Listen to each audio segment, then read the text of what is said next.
राजा Ram one को गए, रावण सीता ले गए।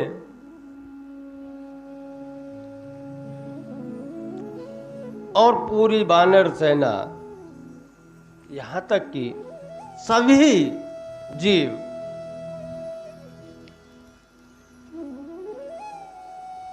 राजा राम के लिए पुल बनाने में मशगूल थे। सब अपने अपने हिसाब से सेवा कर रहे थे। लेकिन होता क्या है कि उस वानर सेना के अंदर जब पुल बन रहा था समुद्र के अंदर,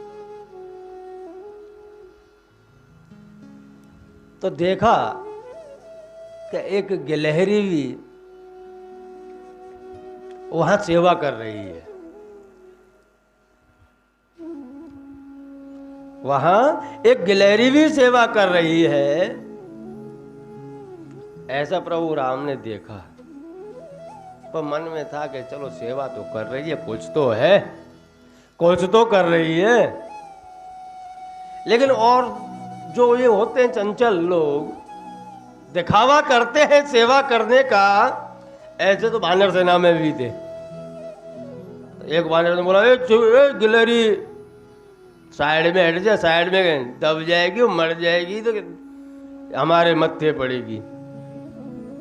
वानर ने क्या बोला कि साइड में हो जा, हमारे पैरों के नीचे दब जाएगी, मर जाएगी, फिर हमारे मत्थे पड़ेगी। क्योंकि गिलहरी थी, वह खाली इतना ही कर रही थी कि वहां से आए, समुद्र के किनारे पर आए, पहले समुद्र के अंदर नहाए, नहा करके फिर मट्टी में लोट-पोट हो जाए और मट्टी लगा करके शरीर से फिर वो पुल के ऊपर जाए और वहां जाकर के पूरी मिट्टी झाड़ दे। तो मिट्टी के छोटे छोटे कण एक सीमेंट का काम कर रहे थे। वह तो उसके शरीर के हिसाब से सेवा करे जा रही थी।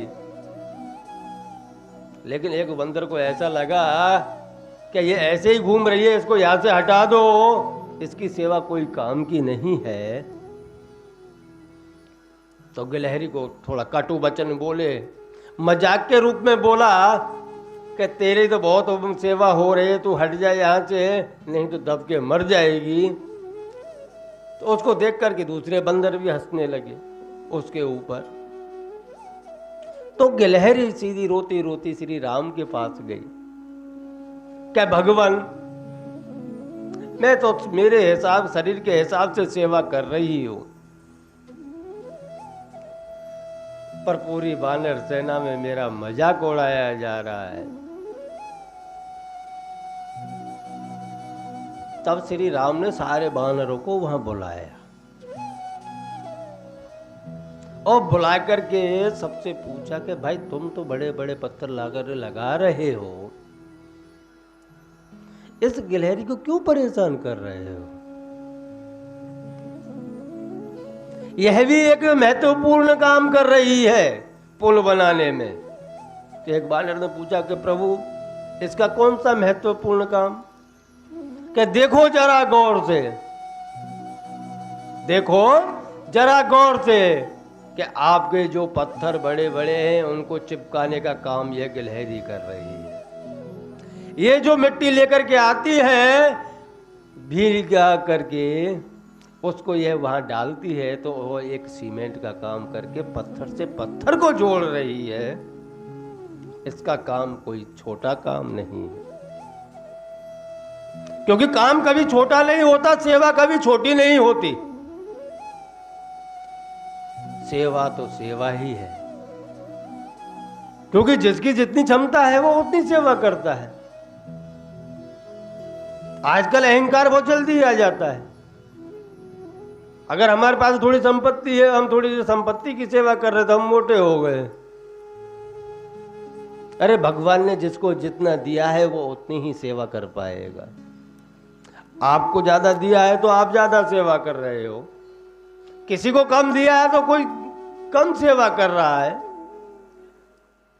और किसी को शरीर दिया तो कोई शरीर की ही सेवा कर रहा है।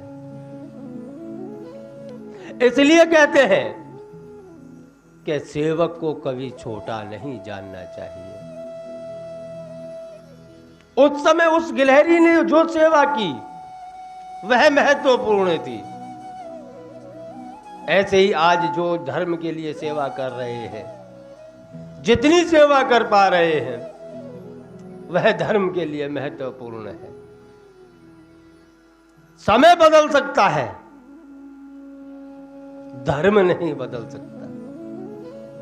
समय बदल सकता है, सेवा नहीं बदल सकती।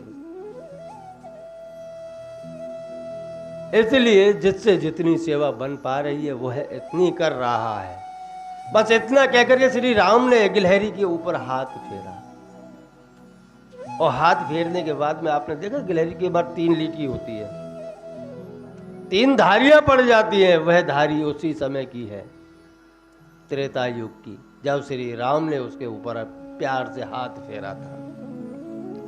इसलिए कभी सेवा को कमजोर मत समझना, कम मत समझना। हर कोई सेवा कर सकता है, ऐसा नहीं है। पर वो कहावत है ना, आजकल दिखाने वाले ज्यादा मिलते हैं, करने वाले कम मिलते हैं। जिससे जितना हो पाए उतना अगर सामने वाला कर रहा है तो बस उसी के पास में जाते रहेंगे। ऐसा नहीं कि थोड़ा स्वयं भी कर ले, क्योंकि जिसके पास में जो चीज है वो तो वही करेगा। कोई तन सुखी कोई मन दुखी। भाई मन के हिसाब से भी तो दुखी रहते हैं ना इंसान, नहीं रहते हैं। कोई शरीर से स्वस्थ है, कोई मन से स्वस्थ है, कोई धन से स्वस्थ है। जो जिस चीज से स्वस्थ है वो उसी की सेवा कर पा रहा है। अगर आप विचार करो कि मेरा शरीर स्वस्थ नहीं है और मुझे कोई कहे कि 2 मन का कट्टा उठा करके आप थोड़ी दूर तक पहुंचा दो, तो मैं स्पष्ट मना कर दूंगा कि भाई एक तो मैं स्वस्थ नहीं हूं, मेरा शरीर काम नहीं कर रहा है, ऊपर से इतना सारा वजन मैं कैसे उठाऊं। और एक मन से स्वस्थ हो, शरीर से स्वस्थ हो, उसको अगर बोला जाए कि भाई ये 2 मन का गट्टा वहां से वहां पहुंचा दे, तो वह कोई टाइम नहीं लगेगा, पहुंचा देता हूं भाई। इसलिए भगवान ने जिसको जिस काम के लिए बनाया है वह वही सेवा कर पा रहा है। बस कारण है तो मन का है। कोई ज्यादा कर पा रहा है, कोई कम कर पा रहा है, कर सब सेवा रहे।